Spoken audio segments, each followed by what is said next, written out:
इस कार्यक्रम के पुण्यार्जक हैं श्रीमती कमला देवी, धर्मपत्नी स्वर्गीय श्री अशोक जी शाह बजाज मातुश्री, श्री विनीत कुमार प्रतिमा, अमित कुमार अमिता, धीरज कुमार कामिनी, अभिनव मनीषी, तनिष्का, वर्धिनी, सिद्धार्थ, चैतन्य, नितांत जैन शाह बजाज, पुत्री दामाद, हर्षा, आशीष कुमार, लावण्या, भविक एवं समस्त शाह बजाज परिवार अजमेर।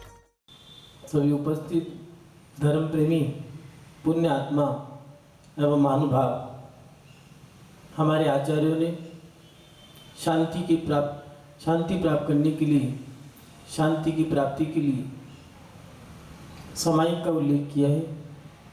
कर्मों की निर्जरा के लिए, कर्म दहन के लिए सामायिक का उल्लेख किया है। चाहे वो श्वेतांबर धर्म हो, चाहे वो दिगंबर धर्म हो,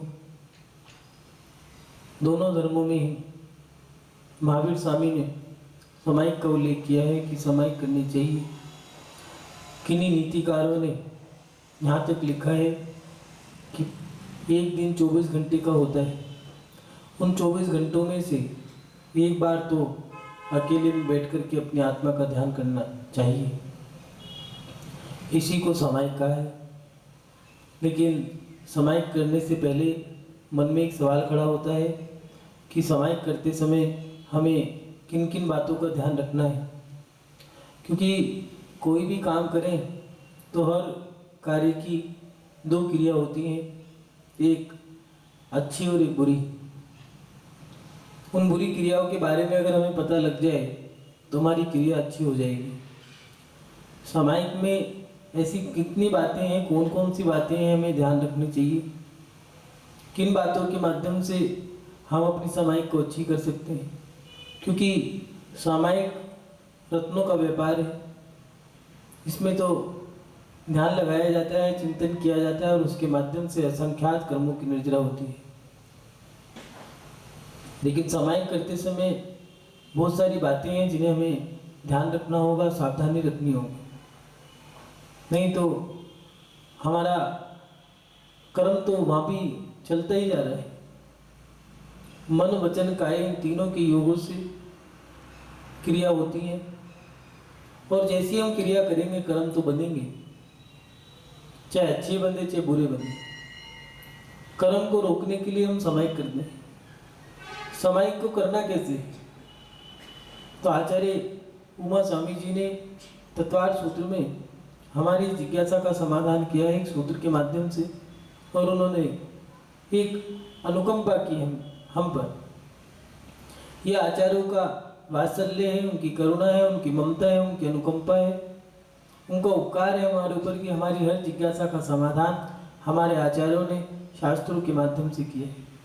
चाहे वो सूत्र हो, चाहे गाथा हो, चाहे टीका हो, जैसे भी उन्होंने समय समय पर लगा कि लोगों को ये आवश्यकता पड़ेगी, उन्होंने ग्रंथों की रचना कर दी। चाहे भक्ति के लिए स्तोत्र पाठ हो, चाहे जाप के लिए मंत्र हो, क्रियात्मक तरीके से क्रिया हो, सब चीज़ों का उन्होंने उल्लेख किया। महानुभाव आचार्य उमा स्वामी जी ने तत्वार्थ सूत्र में लिखा है, योग दुष्परिधाना नादर स्मृत्यनुपस्था नानी। आचार्य भगवंत उमा स्वामी जी तत्वार्थ सूत्र के 7वें अध्याय के 33वें नंबर सूत्र में लिख रहे हैं कि मन दुष्परिधान, वचन दुष्परिधान, काय दुष्परिधान, अनादर और स्मृत्यनुपस्थान, ये 5 चीज़ें हैं जो हमें सामायिक करते समय ध्यान रखनी होगी। मन दुष्परिधान माने इन चीज़ों को हम समझ लें कि क्या है ये शुद्ध हिंदी के शब्द हैं। अगर इनको समझें तो हमें पता लग जाएगा कि हम सामायिक में ये काम करते हैं या नहीं करते। अगर करते हैं तो हमें इनका त्याग करना चाहिए, ये हमें सावधानी बरतनी होगी। मन दुष्परिधान, सामायिक करते हुए मन में अशुभ संकल्प विकल्प होना, या फिर सामायिक करते समय मन में ऐसे ऐसे विकल्प हमने करने शुरू कर दिए हैं, जैसे मकान की क्रिया ही हमने सोचनी शुरू कर दी है कि टोटी खुली रहेगी होगी, गैस पे दूध रखा होगा। सामायिक कर रहे हैं और सामायिक में विचार कैसे कैसे चल रहे हैं, कल भोजन में क्या सामग्री बनानी है, क्या बनाना होगा, पसंद आएगा नहीं आएगा। महिला पक्ष का तो भोजन की सामग्री से, पुरुष पक्ष भी जो जिसका जिसका जैसा जैसा विषय है वो वैसा वैसा चिंतन कर रहे हैं। जैसा व्यापारी है तो दुकान में माल कम आ गया, ज़्यादा आ गया, घाटा लग गया, क्या होगा, कोई आ गया तो सामायिक करते समय इन सब विचारों को अगर पैदा कर रहे हो तो ये सामायिक आपकी भंग हो गई है, खंडित हो गई है। वहाँ पर आपको मन से अच्छे अच्छे विचार करने होंगे, बुरे बुरे इन सब विचारों को छोड़ना होगा। कैसा भी चिंतन हो, किसी ने कुछ कह दिया हो उस बात में, पति पत्नी में लड़ाई हो गई है, बैठ गए हैं एकांत में जाकर के, आंख बंद करने से आंख बंद कर ली है और आंख बंद करके अंदर ही अंदर बस उसने मुझे ऐसा कह दिया, रो भी रहे। आंख बंद करने से समायिक नहीं होती है। समायिक करते समय, समायिक करने से पहले जो दिया पूर्व में, वो दिया है 4 समय दिए हैं, सुबह दोपहर शाम रात, 4 समय समायिक की जाती है। उसमें भी एकांत स्थान दिए हैं, नदी किनारे, समुद्र किनारे, वहाँ वृक्ष के नीचे, नहीं तो खंडर, शमशान या फिर मंदिर, ऐसी जगह जहाँ शून्य स्थान हो, जहाँ की कोई आता ना हो, जाता ना हो। अब कहोगे मंदिर में तो आते हैं, तो मंदिर की छत, मकान की छत, ऐसी जगह बैठ कर के समय दे दिए, सुबह दोपहर शाम रात बैठने का स्थान दे दिया है कि यहाँ पर बैठने के आसन दिए हैं। जिस आसन से आप बैठ सको उन आसन से आप बैठ करके अपनी समायिक करो। किसी की देखा देखी समायिक नहीं करनी। समायिक करते समय मन के जो विचार हैं उनको हमें संभालना होगा, यही हमें प्रयास करना है, इसी का अभ्यास करना है। हमसे तो नहीं होता। अनादिकाल से हमने संसार में समय गुजारा है, हमारे अंदर संस्कार राग और द्वेष और मोह के हैं। इन राग द्वेष के संस्कारों को हमें तोड़ना होगा, इसी का तो हमें प्रयास करना है। और करना क्या है, यही तो लड़ाई है धर्म और कर्म की। यही तो लड़ाई है कि धर्म पाप से लड़ता है और पाप धर्म से लड़ता है। जब धर्म पाप पे विजय प्राप्त कर लेता है तो उसे एक सफलता प्राप्त हो जाती है और उसको एक पायदान पे, वो एक पायदान पे पहुंच जाता है। ऐसे ही हमें अपने जीवन में पहले समायिक करने से पहले मन के विचारों को शुद्ध करना है। आपने समय देख लिया, बैठने का स्थान देख लिया है, आसन बैठ लगा लिया है अपना, जिसमें आपको अनुकूलता हो, देखा देखी नहीं। अब बैठे हैं तो मन में विचार कैसे करने हैं, ये विचार नहीं करने हैं कि घर में क्या हो रहा है, दुकान में क्या हो रहा है, किसी ने कुछ कह दिया है, उसने मुझे ऐसा कह दिया था, उसने वैसा कह दिया था। क्या है कि हम ऐसे विचार क्यों बना रहे हैं, क्योंकि हम लोग सोचते हैं कि एकांत में बैठ करके पुरानी चीज़ों की चर्चा करें, संसार की नहीं। हम चाहें तो इसमें ऐसे विचार भी बना सकते हैं कि विदेश क्षेत्र की चर्चाएं भी कर सकते हैं मन में। जब चर्चा भी करनी है कि महाराज जी कंट्रोल नहीं हो रहा, हमसे ये अभ्यास नहीं है, तो ठीक है, उसकी दिशा बदल लो। ऐसा भी कर सकते हो कि आपने ये चर्चा अपने घर की ले ली है, ये आज के समय की कर ली, उसमें आप चौथे काल की प्रथमा योग की भी कर सकते हो। देखो उन्होंने कितना परिचय सहन किया। सीता सती का भी आप लोग चिंतन कर सकते हो। ये 16 सतियाँ जो है, सीता सती, सोमा सती, अन्ना सती, चंदा सती, सोमा सती, मनोरमा, सुर सुंदरी, अनंसरा, इनका भी चिंतन आप कर सकते हो कि उन्होंने देखो 60,000 उपवास किए। इस सीता सती का देखो कि अग्नि को पानी कर दिया अपने शील के प्रभाव से। हम भी तो यही कर सकते हैं। फिर अपने आत्मा में चले जाओगे, आपको थोड़ा सा रिलैक्स मिलेगा, ठंडक मिलती है। महापुरुषों का चिंतन करने से हमें आत्मा में शक्ति मिलती है। ऐसा चिंतन करना है, ये चिंतन नहीं करना कि हम लड़ाई हो गई तो उसका चिंतन करने, उनने मुझे ऐसा कह दिया उसका चिंतन करने लगे, वो तो समायिक थोड़ी ना रही। समायिक करते हुए मन दुष्परिधान, मन में गंदे गंदे दुष्ट दूषित परिणामों को पैदा नहीं होने देना है, इसका हमें ध्यान रखना है। दूसरा, वचन दुष्परिधान, मंत्र समायिक आदि पाठ का अशुद्ध उच्चारण करना। समय बता दिया, सुबह दोपहर शाम रात 4 समय दिए हैं, इनमें आप समायिक कर सकते हो। बैठने का आसन बता दिया है। फिर आपको दिया है कि आसन लगाने के बाद पहले आप दिग्बंधना करते हो, 10 दिशाओं को बांध करके बैठ गए हैं, तो बैठने के बाद आपने उच्चारण किया है कौन सा, समायिक पाठ, मेरी भावना, वैराग भावना, 12 भावना। क्यों? जिससे कि हमारे अंतरंग के परिणाम भी शुद्ध हो और बाहर का जो वातावरण है, जिसको कहते हैं एटमॉस्फेयर, वो भी थोड़ा बदल जाए। इसीलिए कुछ लोग नमोकार मंत्र की ध्वनि चलाते हैं, मेरी भावना, 12 भावना, उन सब का पाठ भी चला देते हैं, या फिर बोलते हैं, पाठ करते हैं। लेकिन पाठ करते समय पाठ ही करना है। पाठ करते समय वचन से आपको उनका शुद्ध उच्चारण करना है। कुछ लोग तो जल्दी जल्दी बोलते हैं, अब ये नम नम नम नम नम नम क्या है, पता नहीं, भगवान जाने नम नम नम नम क्या है। माला कर रहे हो, गिनती कर रहे हो, गिनती के लिए माला कर रहे हो या माला के लिए माला कर रहे हो, विशुद्धि के लिए माला कर रहे हो। पाठ कर रहे हो तो शुद्ध पाठ करो ना आप लोग, चाहे वो मंत्रों का पाठ करो, चाहे 12 भावना, मेरी भावना, वैराग भावना। अब मंत्र समझ में नहीं आया, माला शुरू कब करी और समाप्त करी, माला लीटर टर हो गई माला। अब ये कौन सी माला करी, हिसाब लगाया है, गिनती गिनी है, भगवान जाने क्या किया। आप शुद्ध उच्चारण करो। पाठ भी पढ़ रहे हो तो पाठ का भी शुद्ध उच्चारण करो। अगर मैं मेरी भाव नहीं पढ़ रहे हो, जिसने राग देश का मादिक जितने सब जग जान लिया शुद्धियों को जुमल बनो, अब सामने वाला अगर सुन ले तो उसके भाव भी नहीं बने, खुद के तो भाव है ही नहीं है। इसको आप ऐसे ही पढ़ सकते, जिसने राग देश का मादिक जीते सब जग जान लिया, सब जीवों को मोक्ष मार्ग का निष्प्रेय हो उपदेश दिया। अगर इसको ऐसे पढ़ते हो, ले सुर ताल से, ले से, शुद्ध उच्चारण के साथ, तो आपके मन के विचार भी अच्छे होंगे। अगर कोई सामने वाला सुनता है तो उसके विचार भी बन सकते हैं। हम लोग शब्दों का उच्चारण जो दिया है वो शुद्ध तरीके से नहीं कर पाते। जल्दी है, हर व्यक्ति को जल्दी है। कोई सामने खड़ा धक्का मार के निकल जाओ। अगर कोई व्यक्ति कुछ कर रहा है तो उसका बस ये कि जल्दी से जल्दी करो, वो जल्दी करो। अगर भोजन भी करना है तो भोजन की रफ्तार भी तेज हो कि एक की जगह 2 रोटी जल्दी से खा लो, ऐसा दे दो। नहीं तो एक काम करो, चबाना ना पड़े, सीधा मुंह में रखो। चावल दे दो, मुंह में रखा गप। खिचड़ी दे दो, रखा मुंह में गप, जिससे कि समय न लगे। 2 मिनट में कर लिया भैया, कर तो लिया है, लेकिन शरीर का जो लीवर है पेट के अंदर, वो तो खराब हो गई है। ऐसे ही आपने जल्दी जल्दी पाठ तो कर लिया है, आपका चिंतन तो खराब हो गया, चिंतन तो बना ही नहीं है। आपने अच्छा स्थान देख लिया है, अच्छा आसन दे लिया है, समय आपने अच्छा चुन लिया है, उसमें बैठने के बाद आपने दिग्बंधना कर ली है, बैठने के बाद उच्चारण कर रहे हो, तो पाठ भी जब अच्छे अच्छे पढ़ोगे, कभी प्रैक्टिकल करके देखना, आप जब धीमी गति से बहुत शुद्ध तरीके से आप जब क्रियाचर्या करोगे, उसमें आनंद आएगा।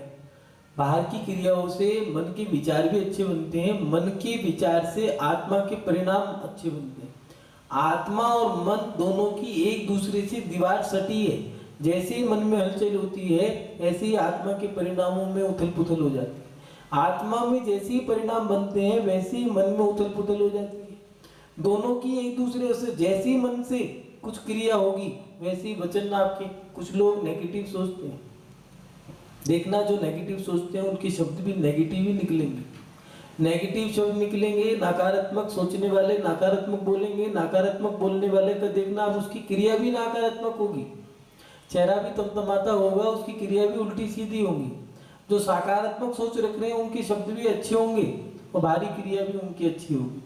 फर्क पड़ता है हर चीजों पे। आपने जो पाठ किया है वो पाठ जितनी शुद्धताई के साथ आप करोगे, उतने मन के विचार अच्छे बनेंगे। निर्गंध अच्युतान पुष्पचार लीजिए, दीपित पुष्पर इसको ऐसे ही पढ़ सकते हो। निर्गंध अच्युतान पुष्पचार लीजिए, दीप धूप शीप लाजिए, अर्घ तेज दीजिए, पार्श्वनाथ देव शिव आपकी करूं सदा, दीजिए निवास मोक्ष भूलिए नहीं कदा। अब ये सुर ताल का फर्क है, वही शब्द है, वही पंक्ति है, वही पाठ है, लेकिन हमारा सुर कैसा है उसको आप सुर ताल से पढ़ें। जितना आप अच्छे सुर से पढ़ेंगे उतने मन के विचार अच्छे होंगे। और देखो आप धीमी गति से अच्छे से पढ़ रहे हो, सामग्री भी बढ़िया बढ़िया। और इधर तो वो इधर से पढ़ रहे सच्ची गिरिया सुप्रमच हो ना, इधर चावल दम दम दम दम दम दम दम दम दम दे पट पट पट पट पट पट। कहाँ आधे थाली में, आधे पाटे पे, आधे चौकी पे, आधे जमीन पे, कहाँ जा रहे हैं कोई मतलब। क्रिया का बहुत फर्क पड़ता है। जिसको दिया है व्यवहार, और इस व्यवहार के माध्यम से ही हमारा निश्चय पक्का होता है। हमें भारी क्रिया, मन से अच्छा सोचना, वचन से अच्छे अच्छे शब्दों का उच्चारण करना। जो आप पाठ कर रहे हो उनको शुद्ध उच्चारण करना, जल्दी जल्दी नहीं, धीमी गति से। मन दुष्परिणाम, वचन दुष्परिणाम, काय दुष्परिणाम। सामायिक में हाथ पैर इत्यादि को हिलाना। सामायिक कर रहे हैं, जब आपने आसन लगा लिया है, जिस आसन से आप बैठ सकते हो एक अच्छे से बैठो। क्या चक्कर है कि हम जब मंदिर में सामायिक करते हैं, माला करते हैं, पाठ करते हैं, तभी हमें सब काम करने होते हैं। खुजाना भी तभी है, आंख भी तभी साफ करनी है, छींक भी तभी आएगी, जब आएगी मुंह हा फटा का फटा उसी समय रहता है। शादी में बैठ जाओ, भोजनशाला में चले जाओ, उस समय कोई नींद नहीं आ रही, मुंह भी नहीं फटता, उसी समय क्या होता है ये सब काम, क्योंकि आपका उस समय उस क्रिया पे ध्यान नहीं है। चार महिला बातें कर रही है, कोई बात नहीं, पाठ करते समय नींद आ जाती है, क्या चक्कर है भैया। हमारा अभी उस विषय पर इतना फोकस नहीं है, उतना ध्यान नहीं है, उतनी एकाग्रता नहीं है। ये दिया है आचार्य भगवान कह रहे हैं, समाई कर रहे हो तो काय दुष्परिणाम माने उस काय के माध्यम से आपको स्थिर रहना है, जो कर रहे हो उस पे। अब समाई शुरू कर दिए तो बस अपना थोड़ी देर के लिए एकांत में बैठ गए। हाँ, आनंद लेना, ये धर्मात्मा के लिए कह रहे हैं। अब जो धर्मात्मा नहीं है उसको बेचैनी रहेगी, वो तो कहेगा कैसे इतनी देर में बैठ जाए। तुम बैठ कैसे जाते हो इतनी देर, कैसे कर लेते हो? ये उस व्यक्ति के सवाल हैं जो व्यक्ति इन चीजों को नहीं जानता, नहीं मानता, ना उसको करना है ना वो करने देगा, वो धर्मात्मा की श्रेणी में। ये धर्मात्मा की चर्चाएं हैं कि धर्मात्मा व्यक्ति के लिए नियम बना दिए, वो मन वचन और काय इन तीनों को तरीके से करें। और उसके बाद यह अनादर, कि आपने अगर व्रत लिया है, नियम लिया है, तो उसका आदर करना है उत्साह से सहित होकर के। कई लोग तो अब भैया महाराज जी आए थे, माता जी आ गई थी, नहीं उन्होंने नियम दे दिया, अब ठीक है, अब समाय करनी पड़े, उन्होंने दे दिया, टूट जाएंगे तो भैया पाप लगे, अब थोड़ी देर तो बैठना ही पड़ेगा, नहीं बैठे तो वो मौसी है तो मौसी तो उसके कह हमें सुना देंगे 10 बार। नियम तोड़ दिया, समाज है, करना पड़े। इन हालों धर्म नहीं होते, हमें अंतरंग से उत्साह होना चाहिए। अभी शादी ब्याह का समय आएगा, हर चीज का समय होता है, त्योहारों का, पर्वों का, उत्सव का, महोत्सव का, सब चीजों का समय होते है। शादी का कार्ड आ गया, 500 किलोमीटर जाना है, राजस्थान से मध्य प्रदेश या दिल्ली या बम्बई, पूरा परिवार तैयार होकर के बैठ गया, गाड़ी में भर लिया, गाड़ी में, और अपनी गाड़ी से जा रहे हैं।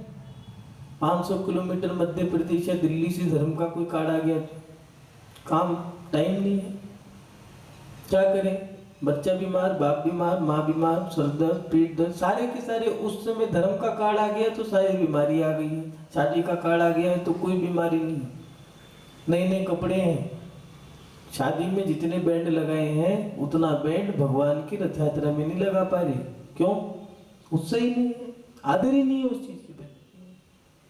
दूल्हे के वो गधे के ऊपर, घोड़े के ऊपर वो गधा नहीं, दूल्हा, गधे के ऊपर जो वो दूल्हा बैठा है, वो दूल्हा, उस दूल्हे के पीछे सब जान रहे संसार में फंसने जा रहे हैं, तो सब व्यक्ति उसके पीछे चल रहे हैं, जबकि वो पता है कि रथ यात्रा में भगवान है, 3 लोग के नाथ बैठे, तो उसके पीछे उनके साथ में भीड़ नहीं नजर आ रही। कारण हमारा उत्साह, हमारा आदर भोग विलासिता के प्रति कहीं ज्यादा तो नहीं है। अगर धर्म के प्रति ज्यादा होता तो हम धर्म के प्रति कदम बढ़ाते, लेकिन हमारा उत्साह, हमारा आदर भोग विलासिता के प्रति ज्यादा है, धर्म की क्रियाओं के प्रति नहीं बन पा रहा। यही दे रहे हैं, अनादर भाव से हमें वो सामायिक नहीं करनी है, करनी पड़ती है वो सामायिक नहीं, जो सेम हो रही है। कई लोग ऐसे हैं, धर्म की क्रियाओं के समय उनके शरीर में हलचल होनी शुरू हो जाती है, टाइम हो गया है, मंदिर जाओ। महिलाएं, कई महिलाएं ऐसी हैं, पुरानी महिलाएं मंदिर जाया करती थी, तो मंदिर जाते 3 बीत गए, और सर्दी के समय में बीमारी आ रही, बीमारी हो जाती, ठंड लग गई, बस पूरे दिन आज ठाकुर जी के दर्शन नहीं। हे भगवान, आज का दिन तो कैसा बीतेगा, ठाकुर जी के दर्शन नहीं, क्या होगा भगवान जाने, कैसे जीऊं। एक दिन की बात है, अगले दिन सुबह उठते के साथ ही अंधेरा ही है, अभी वो भी नहीं फटी है, 4 भी नहीं बजे सुबह के अभी, और 12 बजे 2 बजे उठ करके नहा धो करके 3 बजे तो बैठ गई और चलो मंदिर चलो। और घर वाले कह रहे हैं खुलने में भी 2 घंटे बचे हैं, 5 बजे खुलेगा नहीं, और मंदिर की पौड़ी पे जाकर के बैठ गई है, वहीं पर ही माला कर रही है। और मंदिर का गेट दरवाजा खुला, अंदर गई और भगवान के सामने जाकर के आंखों में अश्रु आ गए हैं। क्यों कि दर्शन नहीं। ये आसक्ति थी, और उस आसक्ति के कारण उनका इतना पुण्य था कि गंधोदक लगाया, उस गंधोदक से ही सिर का दर्द ठीक हो गया है। कमर में दर्द था तो कमर पे लगा लिया है, कंधे में था तो कंधे पे छिड़क लिया है और अपना स्वास्थ्य ठीक हो गया। अपन लोग आज के समय में लोग कैसे हैं, जरा सा बुखार हुआ इंजेक्शन लगा लो, दवाई ले लो, दुनिया भर के हॉस्पिटल में एडमिट हो जाओ, लेकिन उतना श्रद्धा नहीं है। गंधोदक तो हमने छिड़क लिया है, दुकान में भी मकान में भी, और नहा भी लिए, पता नहीं कितने ड्राम खाली कर दिए, लेकिन सर का दर्द तो दूर, बाल भी काला नहीं हो पा रहा है। कारण हमारे अंदर धर्म के प्रति वो आदर बन रहा है जो हमारे पूर्वजों ने किया। जो आदर होना चाहिए वो आदर है भी या नहीं है, ये आचार्य भगवान कह रहे हैं। अगर आप सामायिक कर रहे हो तो उसके प्रति, सामायिक के प्रति, धर्म के प्रति आप उसमें आदर रखो। अगर आपने कोई नियम लिया है, कोई व्रत लिया है, और अगर आप धर्मात्मा बनने जा रहे हो, कोई जबरदस्ती नहीं है, कोई आपका गला पकड़ करके ये नहीं कह रहा है कि आप धर्म करो, किसी का गिरवान पकड़ करके या मार पीट के धर्म नहीं होता है। अगर आपने धर्म स्वीकार किया है तो उस धर्म के प्रति आप 100% मन से, वचन से, काया से 100% दो, उसमें फॉर्मेलिटी ना करें। धर्म दिखावे का नहीं होता है, उसमें अनादर भाव न रखें, आदर से करें कि मेरा धर्म करने का समय आ गया। मुस्लिम धर्म के लोग नमाज के समय अपना सब काम छोड़ देते, जुम्मे की नमाज पढ़नी है, अगर नहीं पढ़ी तो शैतान का दिन है। सिख धर्म के लोग गुरु नानक जी की रथ यात्रा निकल रही हो, गुरु ग्रंथ साहिब, और वो निकल रहे हैं तो लोग कोट पैंट पहना हो, चाहे बड़े से बड़े वकील हो, मजिस्ट्रेट हो, चाहे नेता हो, सड़क साफ कर रहे हैं, झाड़ू मार रहे हैं कि गुरु ग्रंथ साहिब जी निकलेंगे। अपन लोग क्या ही काम कर रहे हैं, सामायिक का समय ही याद नहीं है हमें। रथ यात्रा निकल रही है, हमें तो खाने से मतलब है, खाना भी है और गुर्राना भी है। ये आचार्य भगवान कह रहे हैं अगर धर्म करना है तो उस धर्म के प्रति आपका आदर भाव होना भी जरूरी है। ये बातें हमें ध्यान रखनी होगी। समय के प्रति अनादर भाव ना हो, उत्साह से रहित होना, मात्र नियम की पूर्ति करना। अब क्या करें, करना पड़ता है। ये चीजें हो तो ये अनादर भाव है, ये हमें नहीं रखना है। उसके प्रति आदर भाव हो कि भैया सामायिक का समय हो गया, हम तो अब बैठेंगे। एक वकील साहब थे, उनसे बात करने जाओ, दिन छिप गया है, दिन छिपने वाला है तो भोजन कर रहे हैं। सुबह का समय है खाने का तो खाना भोजन कर रहे हैं, भोजन करते समय बात नहीं करेंगे, ये समय तो उनका भोजन का है। इतनी जागृति उनके अंदर, हमारे अंदर वो जागृति है या नहीं है, विचार करें। धर्म के प्रति हम कहीं ऐसा तो नहीं दिखावे में ही जी रहे हो। नियम तो ले लिए हैं बड़े बड़े और काम हम कर रहे हैं छोटे छोटे। लोगों की भीड़ में ताली बज जाएंगी, तालियों की गड़गड़ाहट और शब्दों की वाहवाही, इसके चक्कर में हमने नियम ले लिया है, लेकिन अब पीछे से गाली दे रहे हैं। भैया जबरदस्ती, दोषी कौन, वो आदि का या मुनि महाराज कि जबरदस्ती नियम दे गए। कोई मुनि महाराज गला पकड़ के नियम नहीं देते, हाथ पकड़ के तुम्हें ठोक करके नहीं कहते कि भैया नियम लो। ये तो धर्मात्माओं की बात है कि धर्मात्मा है, उसने अपना व्रत नियम ले लिया है तो उसको श्रद्धा और ईमानदारी के साथ पालन करें।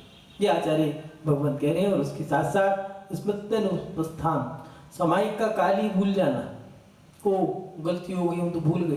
क्यों भैया, शादी में जाना भूले थे क्या? सुबह का खाना भूले, शाम का खाना भूले नहीं भूले, बीवी बच्चों को भूले नहीं भूले, दुकान मकान भूले नहीं भूले, खाना पीना भूले नहीं भूले, कपड़े पहनना भूले नहीं भूले, ये सब संसारिक क्रिया कुछ ही नहीं भूले, समय भूल गए। क्यों? उसके प्रति सम्मान ही नहीं। हम धर्म ईमानदारी से करें। वो देखो राजगृह नगरी में जो महाराज क्षणिक राज्य कर रहे हैं, और उसमें एक सेठ भवदत्त और नागदत्त सेठ और भवदत्त सेठानी दोनों के दोनों धर्मात्मा हैं, लेकिन सेठ जी मायाचारी करते हैं। और मायाचारी के कारण आज तो ये है कि मैं अपनी पत्नी को दिखाऊं कि मैं भी धर्मात्मा हूँ। ठीक है, निसंकल्प ले लिया है कि दीपक जब तक जलेगा तब तक ही मैं समय करूँगा। और उस दिन तो सेठानी ने ये भी ठान लिया कि मेरा पति आज धर्म कर रहा है, मैं इसकी अनुकूलता बनाऊंगी, कोई भी कष्ट होगा इसको दूर करने का मैं काम करूँगी। और दीपक में घी खत्म हो गया है। सेठानी ने संकल्प ले लिया है कि मैं इनका धर्म करने में सहयोग करूँगी, तो घी डाल दिया। सेठ ये कह रहा है, हे भगवान आफत आ गई, ये घी खत्म हो रहा था अच्छा वाला, उठने का समय था फिर बढ़ा दिया, गर्मी का समय है, तालू सूख गया है, फिर भगवान से यही प्रार्थना कर रहे जल्दी से घी खत्म हो तो मैं उठूं। मायाचारी है अंदर। और सेठानी आती है और कहती है घी खत्म ना हो जाए, क्यों? मेरे पति को कष्ट ना हो। जब ये सेठानियां मेहरबान हो तब समझ लेना कोई बहुत बड़ा संकट आने वाला है। उस सेठ पे भी संकट आ गया मायाचारी के कारण कि मैं पत्नी को दिखा दूं कि मैं भी धर्मात्मा हूं। कंठ सूख गया है, प्राण कंठ तक आ गए हैं, लेकिन प्राण जाए मैं अपना ये छल कपट नहीं छोड़ूंगा। मर गया। और सेठानी जब कपड़े धोने जाती बावड़ी पर, तो वह मेंढक उछल के उसके ऊपर आता, तो मुनि महाराज से एक दिन पूछ लिया कि मेंढक मेरे ऊपर ही क्यों आते हैं? तो मुनि महाराज ने कहा कि मेंढक पूर्व में जो तुम्हारा सेठ था वो मायाचारी करने के कारण उस समय उसका गति बंद हो गया था, इसलिए वो तिरंज अवस्था को प्राप्त हुआ और पानी के परिणामों से मरा। इसलिए भाई तुम्हारा पति मेंढक की प्रिया को प्राप्त हुआ है। ये तिरंज गति का मायाचारी करने से तिरंज गति का बंध बांध के मेंढक का जीवन है। मान भाव कहीं ऐसा तो नहीं हम भी अगर यही मायाचारी कर रहे हो, यही दिखावा कर रहे हो, यही छल कपट कर रहे हो, अंदर से तो हम कुछ हैं, बाहर से हम दिखा रहे हैं कि हम बहुत बढ़िया बैठे हैं, आसन तो ऐसा लगा के बैठे हैं कि बहुत बढ़िया धर्मात्मा हो, अंदर से बातें तो यही चल रही हैं कि कल शादी में ये खाएंगे, 4 दिन से ही खाने का त्याग कर दिया है, डेली नमक का पानी पी रहे हैं कि कार्ड आया है उसके यहाँ जाना है और सबको नोता भी दे दिया है, सुनो तुम तो आ जाओ उस दिन मिलने आना। क्यों? उसी दिन मैं खाली हूँ, ठीक है मिलने आ गए, अब भोजन का टाइम हुआ, एक काम करो भोजन क्या बनाना, कार्ड है वहीं चले, खुद तो जाना है, उनको भी ले गए, हम तो डूबे तुम्हें भी ले डूबे। कैसे परिणाम हमारे चल रहे हैं, कैसी हम मायाचारी की क्रियाएं कर रहे हैं, ये क्रियाएं हमें रोकनी होगी। इसी के लिए आचार्य भगवान ने कहा है मन को शुद्ध करना। श्रीमती कमला देवी धर्मपत्नी स्वर्गीय श्री अशोक जी शाह बजाज मातुश्री, श्री विनीत कुमार प्रतिमा, अमित कुमार अमिता, धीरज कुमार कामिनी, अभिनव मनीषी, तनिष्का वर्धिनी, सिद्धार्थ, चैतन्य नितांत जैन शाह बजाज, पुत्री दामाद हर्षा आशीष कुमार, लावण्या भविक एवं समस्त शाह बजाज परिवार अजमेर।